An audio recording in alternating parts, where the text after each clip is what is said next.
Aku menikah dengan pria yang sangat kucintai.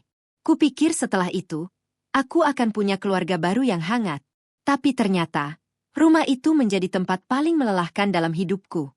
Setiap pagi, ibu mertua selalu menyebut nama kakak iparku. Katanya dia lebih cantik, lebih pandai memasak, lebih kaya, lebih pantas jadi menantu kebanggaan keluarga. Dan aku, selalu jadi bahan perbandingan. Sampai suatu hari, sebuah kejadian besar membuat semuanya berubah. Dan untuk pertama kalinya, ibu mertua menangis sambil memelukku erat. Assalamualaikum warahmatullahi wabarakatuh. Apa kabar semuanya? Semoga kalian dan keluarga selalu diberi kesehatan, rezeki yang lancar, serta hati yang tenang dimanapun berada. Amin. Sebelum cerita ini dimulai, jangan lupa dukung channel ini dengan subscribe, like, dan tuliskan di komentar kalian berasal dari kota mana. Karena setiap komentar kalian sangat berarti dan membuat kami semakin semangat menghadirkan kisah-kisah yang menyentuh hati. Selamat mendengarkan, dan siapkan hati kalian untuk cerita yang satu ini. Pagi pertama setelah resmi tinggal di rumah mertua, aku bangun jauh sebelum adzan subuh berkumandang. Udara masih dingin, lampu dapur masih remang, dan seluruh rumah masih terlelap dalam sunyi. Dengan hati penuh harapan, aku mengikat rambutku perlahan lalu mulai menyiapkan sarapan untuk seluruh keluarga. Dalam pikiranku saat itu hanya ada satu keinginan sederhana. Aku ingin diterima sebagai bagian dari rumah ini. Suara minyak mendesis pelan saat aku menggoreng tempe dan telur. Sesekali aku membuka tutup panci sambil tersenyum kecil membayangkan ibu mertua mungkin akan senang melihat semuanya sudah siap sejak pagi. Bahkan meja makan sudah kutata serapi mungkin. Gelas-gelas bening berjajar rapi. Sambal favorit ibu mertua juga kubuat sendiri meski mataku berkali-kali perih karena cabai. Aku benar-benar berusaha. Karena sejak kecil aku percaya, hati seorang ibu bisa diluluhkan lewat ketulusan. Tak lama kemudian terdengar suara pintu kamar terbuka. Ibu mertua keluar sambil merapikan selendangnya. Aku langsung berdiri dengan senyum gugup. Bu, sarapannya sudah siap. Beliau melirik meja makan sekilas. Tatapannya datar. Aku menunggu satu kalimat kecil yang mungkin bisa membuat hatiku tenang pagi itu. Namun yang keluar justru membuat dadaku terasa jatuh. Kalau Rani yang masak, biasanya aroma dapurnya lebih enak. Kalimat itu sederhana, tapi entah kenapa, rasanya seperti menampar harga diriku pelan-pelan. Aku hanya tersenyum kecil sambil mengangguk pelan. Meski di dalam hati, ada sesuatu yang terasa retak untuk pertama kalinya. Rani. Nama itu baru beberapa jam kudengar setelah tinggal di rumah ini, tapi rasanya seperti bayangan besar yang langsung berdiri di depanku. Rani adalah istri kakak iparku. Menantu pertama yang selalu dibanggakan keluarga. Cantik, pandai berdandan, pintar berbicara, dan berasal dari keluarga berada. Sedangkan aku, hanyalah perempuan biasa dari keluarga sederhana. Hari-hari berikutnya ternyata jauh lebih melelahkan. Setiap hal yang kulakukan selalu dibandingkan dengan Rani. Saat aku menyapu ruang tamu, Rani kalau bersih-bersih lebih teliti. Saat aku membuat teh hangat, Rani hafal kadar gula kesukaan ibu. Saat aku membantu mencuci pakaian, Rani biasanya sudah selesai dari tadi. Tidak pernah ada terima kasih. Tidak pernah ada apresiasi.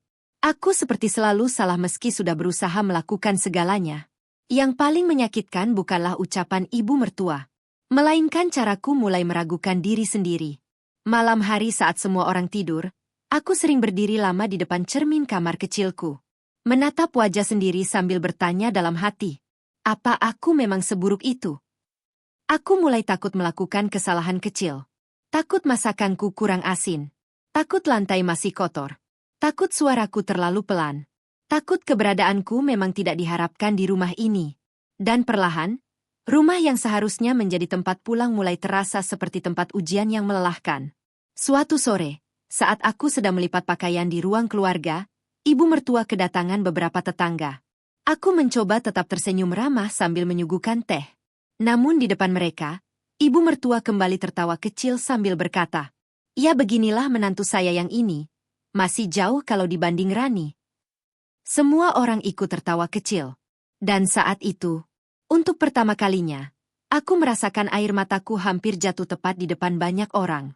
Tapi aku menahannya. Karena aku sadar, di rumah ini, bahkan kesedihanku pun mungkin dianggap berlebihan. Malam itu aku masuk kamar lebih cepat. Aku duduk di tepi ranjang sambil memeluk lutut sendiri dalam diam. Saat suamiku masuk, ia langsung sadar mataku sembab. "Ada apa lagi?" tanyanya pelan. Aku mencoba tersenyum. Tapi akhirnya air mataku jatuh juga. Aku capek dibanding-bandingkan terus. Suamiku terdiam cukup lama sebelum akhirnya memelukku perlahan. Namun dari cara ia menghela napas, aku tahu. Bahkan dia pun tidak tahu harus bagaimana menghadapi ibunya sendiri. Dan tanpa kusadari, malam itu menjadi awal dari luka panjang yang nantinya mengubah seluruh isi rumah kami. Pagi itu rumah mertua terlihat jauh lebih ramai dari biasanya. Dari dapur terdengar suara piring berdenting dan aroma opor ayam memenuhi seluruh rumah. Ibu mertua bahkan sejak subuh sudah beberapa kali mondar-mandir sambil tersenyum sendiri. "Hari ini Rani datang," katanya dengan wajah berbinar. Entah kenapa, cara beliau mengucapkan nama itu selalu terdengar berbeda. Lebih hangat, lebih bangga. Seolah hanya dengan mendengar nama Rani saja suasana rumah langsung berubah menjadi lebih hidup. Sementara aku berdiri di dapur sambil memotong bawang, diam-diam merasa seperti orang asing di rumah sendiri. Tak lama kemudian suara mobil terdengar berhenti di depan rumah. Ibu mertua langsung berjalan cepat keluar dengan wajah yang bahkan belum pernah kulihat saat menyambutku dulu. "Rani," panggilnya penuh semangat. Aku ikut keluar sambil membawa nampan minuman. Di halaman rumah, seorang wanita cantik turun dari mobil dengan pakaian rapi dan tas bermerek di tangannya. Wajahnya penuh makeup lembut, senyumnya manis, dan semua mata langsung tertuju padanya. Rani memeluk ibu mertua erat. "Aduh, ibu makin cantik aja," katanya manja. Ibu mertua langsung tertawa bahagia. Sementara aku hanya berdiri di belakang sambil tersenyum kecil yang terasa semakin dipaksakan. Begitu masuk rumah, Rani mulai mengeluarkan banyak oleh-oleh dari tas besar yang dibawanya. Buah impor, kue mahal, parfum, hingga syal baru untuk ibu mertua. "Ibu pasti suka warna ini," katanya sambil memakaikan syal itu pelan. Wajah ibu mertua langsung berbinar seperti anak kecil mendapat hadiah. "Ya Allah, perhatian banget sih kamu, Ran." Aku menunduk pelan sambil merapikan gelas di meja. Bukan karena iri pada hadiahnya, tapi karena aku sadar, sekeras apapun aku berusaha, aku mungkin tidak akan pernah bisa membuat ibu mertua menatapku seperti itu. Saat makan siang bersama, pembicaraan hampir selalu tentang Rani. "Rani sekarang makin sukses ya. Masakannya juga paling enak. Pintar ngatur rumah tangga." Kalimat demi kalimat terus mengalir di meja makan. Dan anehnya, semuanya seolah lupa kalau aku juga duduk di sana. Aku hanya diam sambil menyendok nasi perlahan. Sampai tiba-tiba ibu mertua berkata di depan semua orang, "Coba kamu belajar sedikit dari Rani." Suasana mendadak hening beberapa detik. Tanganku langsung berhenti bergerak. Aku tersenyum kecil sambil mengangguk pelan meski dadaku mulai terasa panas. Sedangkan suamiku hanya menatap piringnya tanpa bicara apa-apa. Hari demi hari, aku mulai memahami satu hal. Di rumah ini, Rani selalu menjadi standar kesempurnaan. Jika ia membeli sesuatu untuk keluarga, semua orang memuji. Jika aku membeli sesuatu, itu dianggap biasa. Jika Rani datang terlambat, semua memaklumi karena ia sibuk. Jika aku terlambat sedikit menyiapkan teh, ibu mertua langsung menghela napas kecewa. Perbandingan itu terjadi setiap hari. Pelan-pelan mengikis rasa percaya diriku. Malam harinya aku duduk sendirian di teras belakang rumah sambil memandangi langit gelap. Angin malam terasa dingin, tapi tidak sedingin isi hatiku saat itu. Aku teringat ibuku di kampung. Dulu beliau selalu berkata, "Jadilah perempuan baik, nanti keluarga suamimu pasti sayang." Tapi kenyataannya tidak semudah itu. Kadang seseorang bisa melakukan segalanya dengan tulus, dan tetap dianggap kurang. Air mataku jatuh perlahan. Aku cepat-cepat mengusapnya sebelum ada yang melihat. Karena aku mulai sadar, di rumah ini, menangis pun harus diam-diam. Keesokan paginya, aku bangun dengan mata sembab. Namun seperti biasa, aku tetap masuk dapur lebih dulu sebelum semua orang bangun. Aku membuat sarapan sambil menahan rasa sesak yang semakin sulit dijelaskan. Lalu tanpa sengaja, aku mendengar suara ibu mertua berbicara dengan tetangga di depan rumah. Kalau Rani itu beda, auranya memang menantu idaman. Aku terdiam. Pisau di tanganku berhenti memotong sayur. Dan untuk pertama kalinya sejak menikah, aku mulai bertanya dalam hati. Kalau begini terus, apa aku akan sanggup bertahan di rumah ini?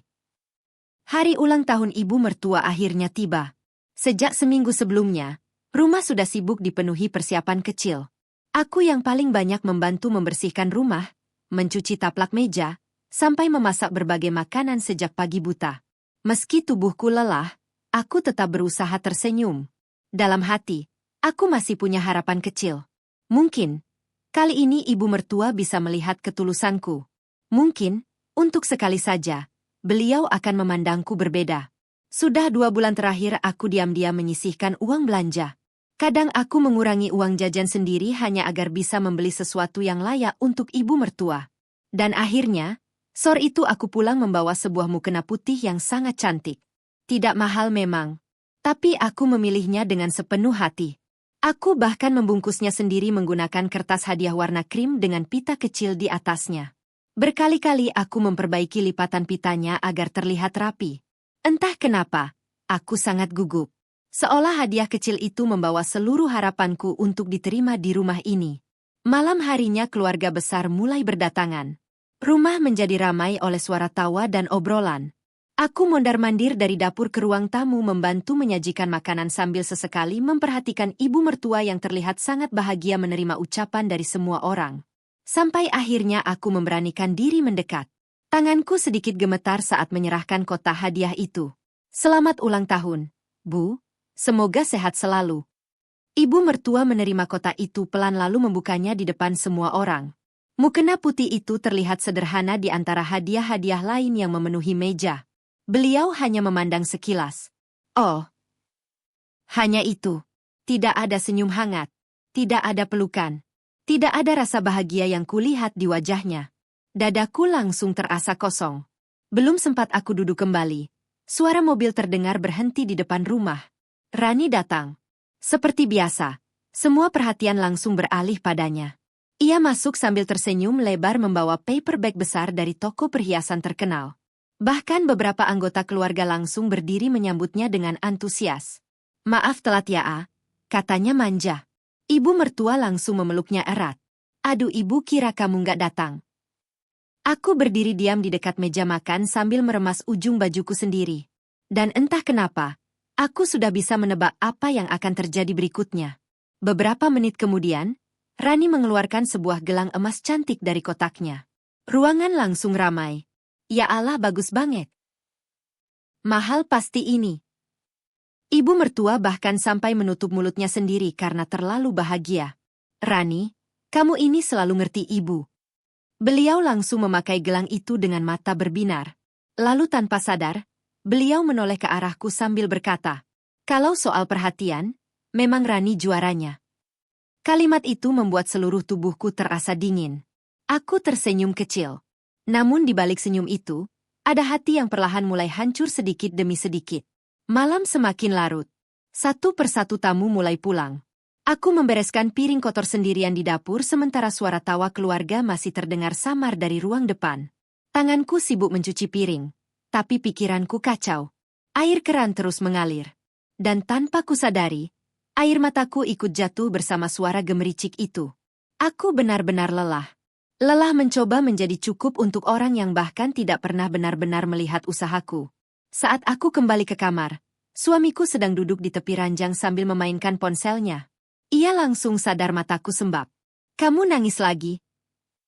Aku diam beberapa detik sebelum akhirnya duduk pelan di sampingnya. Aku capek. Suaraku bergetar. Suamiku memandangku lama. Aku udah berusaha jadi menantu yang baik. Tapi kenapa rasanya aku selalu kalah dari Rani? Kamar mendadak hening. Suamiku menarik napas panjang lalu menggenggam tanganku pelan. Tolong sabar ya. Kalimat itu baik. Tapi malam itu, untuk pertama kalinya, kalimat itu tidak lagi cukup untuk menenangkan hatiku. Aku memandang langit-langit kamar cukup lama setelah suamiku tertidur. Dadaku terasa penuh. Pikiranku mulai dipenuhi hal-hal yang selama ini berusaha ku tepis. Bagaimana kalau aku memang tidak pantas di rumah ini? Bagaimana kalau ibu mertua tidak akan pernah menerimaku seumur hidup? Dan yang paling menakutkan, bagaimana kalau suatu hari nanti aku benar-benar menyerah? Malam itu aku memejamkan mata sambil menahan tangis dalam diam. Tanpa kusadari, Retakan kecil di dalam rumah ini mulai berubah menjadi luka yang jauh lebih besar. Beberapa minggu setelah ulang tahun itu, suasana rumah perlahan berubah. Bukan karena hubungan kami membaik, melainkan karena ibu mertua mulai sering jatuh sakit. Awalnya hanya batu kecil dan tubuh lemas. Namun lama-kelamaan beliau mulai sulit berdiri terlalu lama. Wajahnya pucat, nafsu makannya hilang, bahkan beberapa kali hampir pingsan saat berjalan ke dapur. Rumah yang biasanya ramai dengan suara komentar dan perbandingan mendadak dipenuhi rasa cemas. Dan entah kenapa, di tengah semua itu, aku justru menjadi orang yang paling sibuk menjaga beliau. Pagi-pagi sekali aku sudah bangun untuk membuat bubur hangat dan menyiapkan obat. Setelah itu aku membantu ibu mertua mandi pelan-pelan karena tubuhnya mulai gemetar jika berjalan sendiri. Meski dulu beliau sering melukai hatiku dengan ucapan-ucapannya, aku tetap tidak tega melihatnya kesakitan seperti itu. Bagaimanapun, beliau tetap ibu dari suamiku. Dan mungkin, itu alasan kenapa aku tetap bertahan. Suatu siang dokter meminta ibu mertua menjalani pemeriksaan lebih lanjut di rumah sakit. Aku langsung membantu menyiapkan pakaian dan semua kebutuhan beliau. Sedangkan suamiku masih bekerja dan kakak iparku sulit dihubungi sejak pagi. Ibu ikut aku aja dulu ke rumah sakit ya, kataku pelan. Beliau hanya mengangguk lemah. Di perjalanan menuju rumah sakit, aku memegang tangan beliau erat-erat. Untuk pertama kalinya sejak aku menikah, ibu mertua tidak banyak bicara. Tatapannya kosong memandang jalanan dari balik jendela mobil. Dan anehnya, aku bisa merasakan ketakutan besar di dalam dirinya. Hari-hari setelah itu terasa sangat melelahkan. Aku bolak-balik rumah sakit hampir setiap hari. Menunggu antrean dokter, membantu ibu mertua makan, mengganti selimutnya saat malam, bahkan memijat kaki beliau ketika rasa nyerinya datang. Kadang aku tertidur di kursi rumah sakit karena terlalu lelah. Namun setiap kali terbangun dan melihat ibu mertua tertidur lemah di ranjang pasien, rasa kasihan di hatiku selalu lebih besar daripada rasa sakit yang pernah beliau berikan. Sementara itu, Rani mulai semakin jarang datang. Awalnya ia masih sering menelepon sambil berkata sibuk. Nanti aku nyusul ya. Tadi ada meeting. Anak-anak lagi rewel. Namun lama-kelamaan, pesan itu hanya tinggal janji. Bahkan beberapa kali ibu mertua terlihat dia memandangi pintu kamar rumah sakit seperti sedang menunggu seseorang datang. Tapi orang itu tidak pernah muncul. Dan aku tahu, orang yang beliau tunggu adalah Rani. Suatu malam hujan turun sangat deras di luar rumah sakit. Aku sedang membantu menyuapi ibu mertua ketika ponsel beliau berbunyi. Nama Rani muncul di layar. Wajah ibu mertua langsung sedikit berbinar. Dengan tangan lemah beliau mengangkat telepon itu. Namun perlahan, senyum di wajahnya mulai hilang. Oh, iya. Iya nggak apa-apa. Ibu ngerti. Telepon itu berakhir singkat. Beliau lalu menatap jendela hujan cukup lama sebelum akhirnya berkata pelan. Rani nggak bisa datang lagi. Aku diam. Lalu tanpa sadar aku menarik selimut beliau dan berkata pelan. Nggak apa-apa Bu. Aku di sini. Untuk pertama kalinya, ibu mertua menatapku cukup lama tanpa satupun kalimat perbandingan. Beberapa hari kemudian, sebuah kenyataan mulai terbongkar. Saat kakak iparku datang ke rumah sakit dengan wajah kusut, aku tanpa sengaja mendengar pertengkarannya dengan suaminya di lorong rumah sakit. Semua kartu kredit udah penuh. Ran. Aku juga pusing. Kalau bukan karena gengsi kamu. Aku langsung terdiam. Ternyata selama ini kehidupan mewah yang selalu dipamerkan Rani tidak seindah yang terlihat. Hadiah mahal, tas bermerek, hingga gelang emas yang dulu membuat semua orang kagum, sebagian besar dibeli dari utang. Rumah tangga mereka bahkan sedang berada di ambang kehancuran.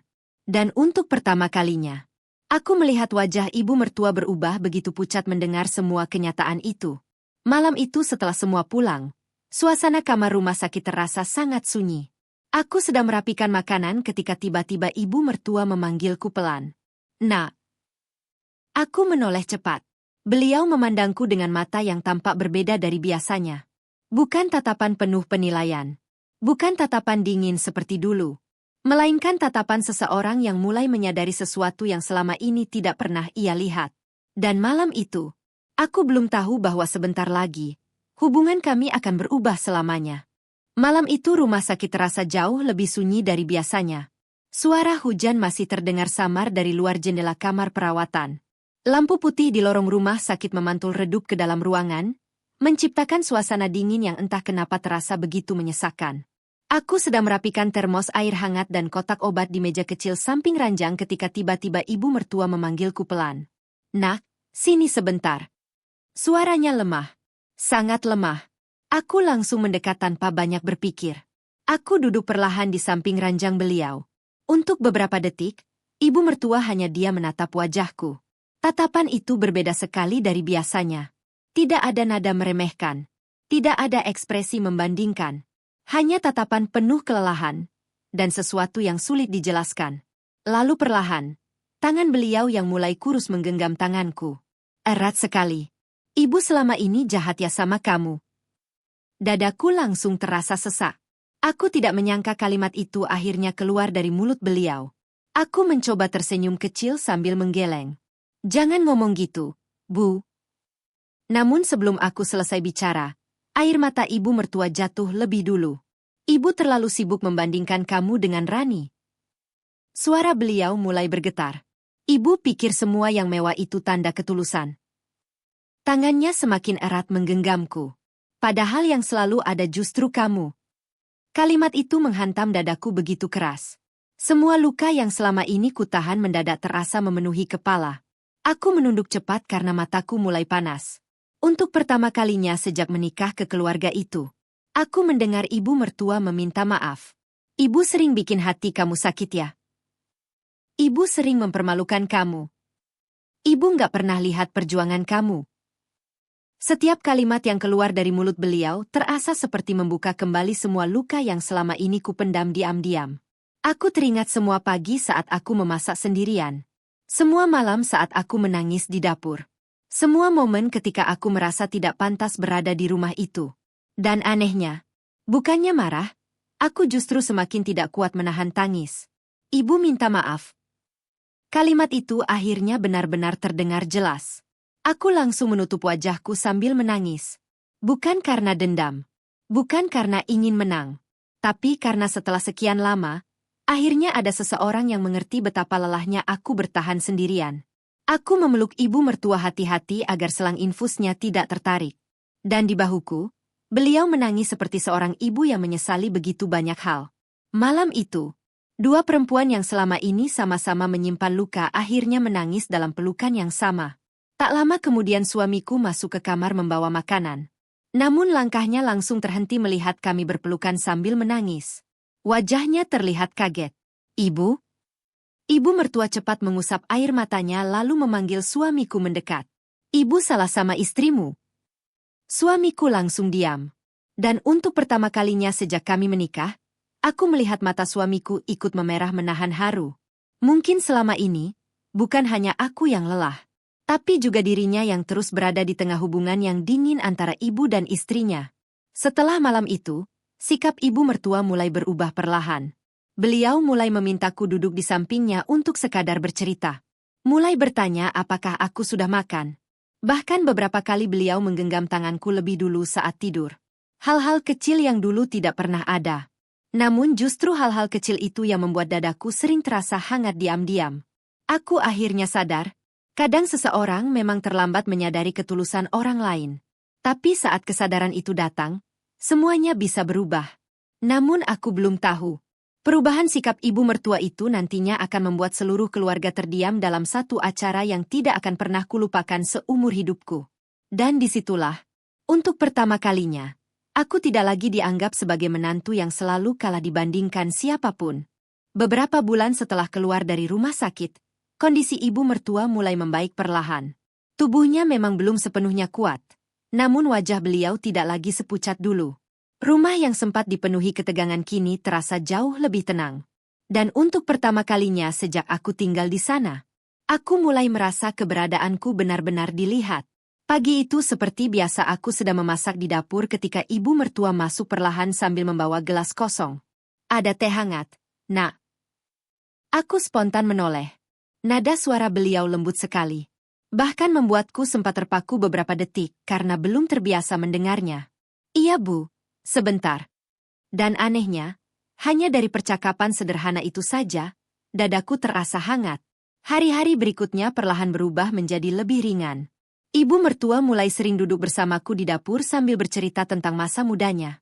Kadang beliau tertawa kecil saat melihatku panik, karena masakan hampir gosong. Bahkan beberapa kali beliau berkata, "Masakan kamu sebenarnya enak." Kalimat sederhana yang dulu sangat ingin ku dengar.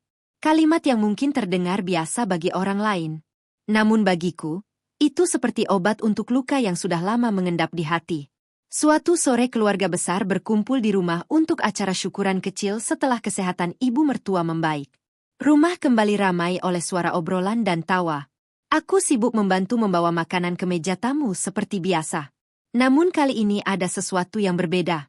Tidak ada lagi tatapan dingin dari ibu mertua. Tidak ada lagi ucapan yang membandingkanku dengan Rani. Dan untuk pertama kalinya, aku merasa jauh lebih tenang berada di tengah keluarga itu. Di tengah acara, salah satu tante tiba-tiba memuji gelang emas yang dulu pernah diberikan Rani pada ibu mertua. Masih disimpan ya gelangnya? Ruangan langsung sedikit hening. Aku refleks menunduk sambil melanjutkan menyusun piring di meja. Namun tak lama kemudian, suara ibu mertua terdengar pelan, tapi jelas. Hadiah mahal belum tentu paling berharga. Semua orang langsung menoleh. Beliau lalu memandang ke arahku. Tatapan itu membuat langkahku langsung terhenti. Dengan suara bergetar, ibu mertua berkata, "Waktu ibu sakit, yang selalu ada itu dia." Beliau menunjuk pelan ke arahku. Yang nemenin ibu di rumah sakit, dia. Yang gak tidur demi jagain ibu, juga dia. Mataku langsung panas. Ruangan menjadi sangat sunyi. Bahkan beberapa anggota keluarga mulai saling berpandangan.